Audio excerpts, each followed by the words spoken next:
Assalamualaikum warahmatullahi wabarakatuh. Perkenalkan, nama saya Nur Fadila dari kelas F Akuntansi S1 dengan NIM 220901500048 Fakultas Ekonomi dan Bisnis Universitas Negeri Makassar.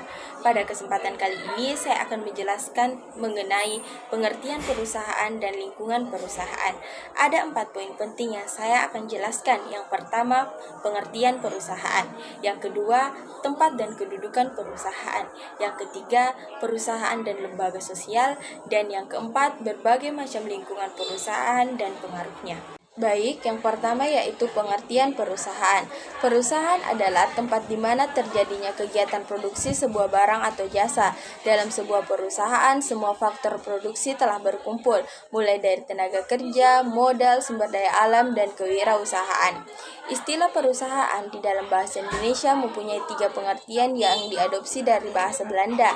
Yang pertama, onderneming. Onderneming ialah tercermin seakan-akan adanya suatu kesatuan kerja, namun ini terjadi dalam suatu perusahaan. Yang kedua, bedrijf.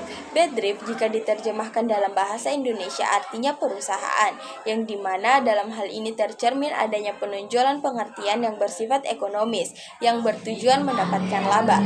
Yang ketiga, vennootschap. Vennootschap mengandung pengertian yuridis karena adanya suatu bentuk usaha yang ditimbulkan dengan suatu perjanjian untuk kerjasama dari beberapa persero. Selanjutnya, pengertian perusahaan sebagaimana yang tercantum dalam perundang-undangan.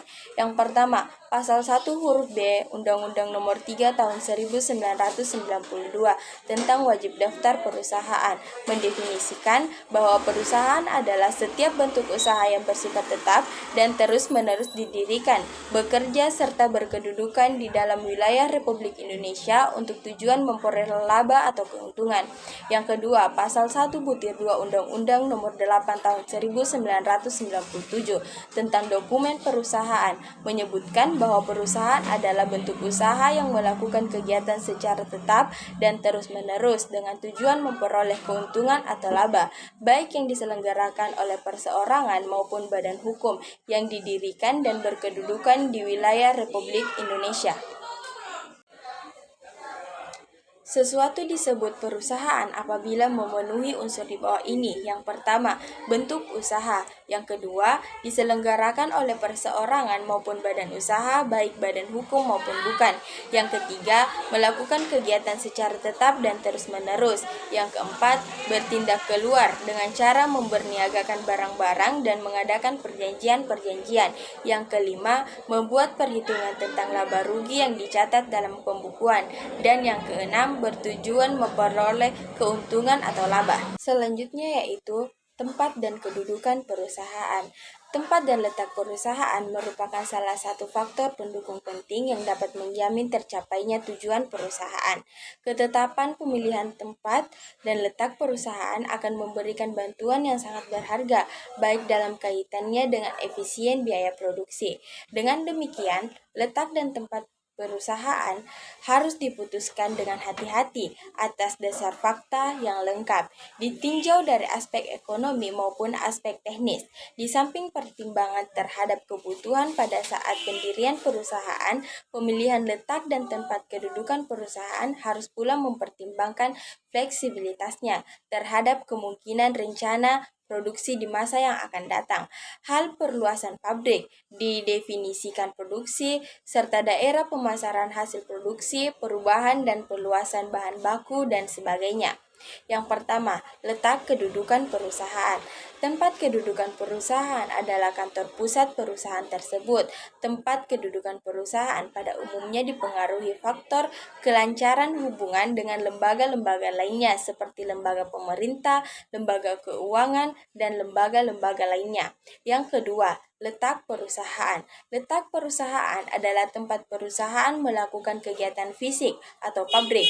Letak perusahaan dipengaruhi faktor ekonomi yang merupakan salah satu faktor penting yang menunjang efisien perusahaan, terutama dalam kaitannya dengan biaya. Yang ketiga, jenis-jenis letak perusahaan. Letak perusahaan dapat dibagi menjadi 4, yaitu letak terkait keadaan alam, yang kedua letak terkait sejarah, yang ketiga letak terkait oleh pemerintah, serta yang keempat dipengaruhi oleh faktor-faktor ekonomi. Baik, selanjutnya ialah perusahaan dan lembaga sosial. Yang pertama, tujuan pendirian perusahaan. Secara umum, tujuan pendirian perusahaan dapat dibedakan menjadi dua, yaitu tujuan ekonomis dan tujuan sosial. Tujuan ekonomis. Tujuan ekonomis berkenaan dengan upaya perusahaan untuk mempertahankan eksistensinya. Yang kedua, tujuan sosial. Tujuan sosial ialah perusahaan diharapkan untuk memperhatikan keinginan investor, karyawan, penyedia faktor-faktor produksi, maupun masyarakat luas. Yang kedua, perusahaan sebagai sistem. Sistem adalah suatu kesatuan dari unit-unit yang saling berinteraksi, baik secara langsung maupun tidak langsung, dalam rangka mencapai tujuan tertentu.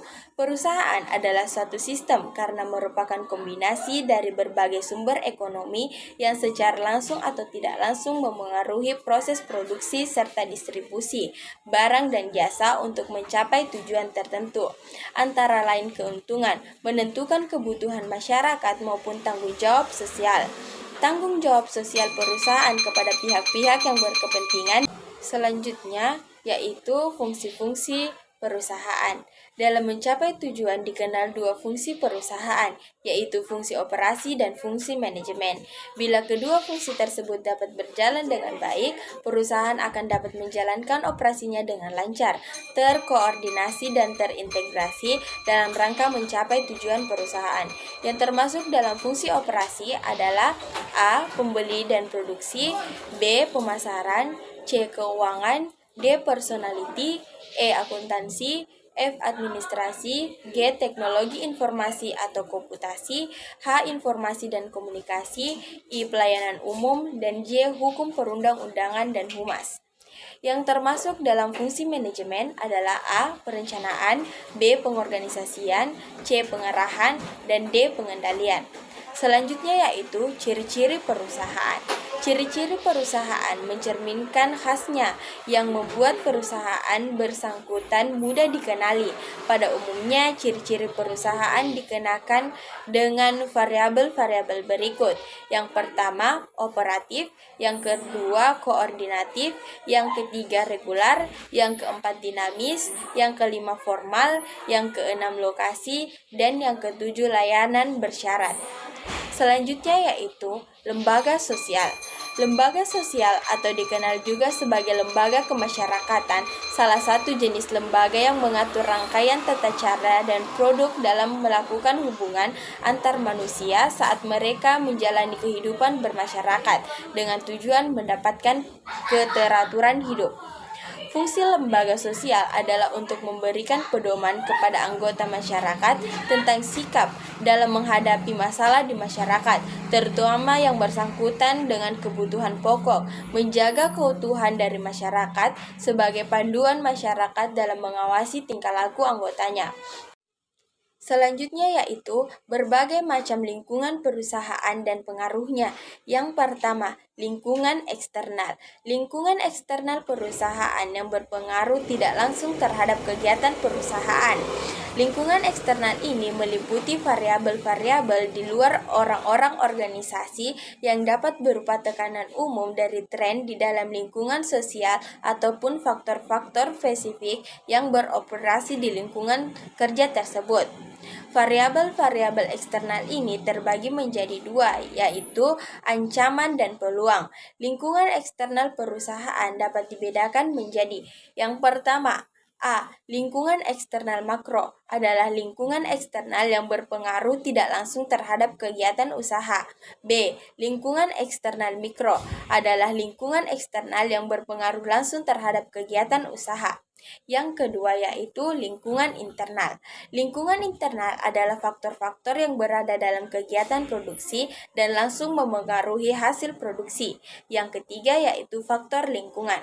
Faktor lingkungan perekonomian yang erat berhubungan dengan pasar di mana diadakan penjualan dan pembelian barang atau jasa. Selanjutnya yaitu pendekatan dalam melihat bisnis dan lingkungan. Pendekatan dalam melihat bisnis dan lingkungan bisnis itu akan selalu dipengaruhi oleh lingkungan. Hubungan antara bisnis dengan lingkungan sangat erat kaitannya. Perusahaan tidak akan mampu menyelesaikan diri dari lingkungan, akan tersingkir dari kancah persaingan bisnis. Ada dua pendekatan dalam melihat bisnis dan lingkungannya, antara lain yang pertama, pendekatan yang berorientasi produsen atau produsen oriented approach. Pendekatan ini beranggapan bahwa produsen atau perusahaan merupakan hal yang terpenting dalam produksi sebagai titik sentral, sedangkan konsumen atau masyarakat sebagai faktor sekunder yang mengelilingi produsen. Yang kedua yaitu pendekatan yang berorientasi pada konsumen, customer oriented approach. Pendekatan ini beranggapan bahwa konsumen sebagai titik sentral, sedangkan produsen sebagai faktor sekunder yang harus melayani kebutuhan masyarakat.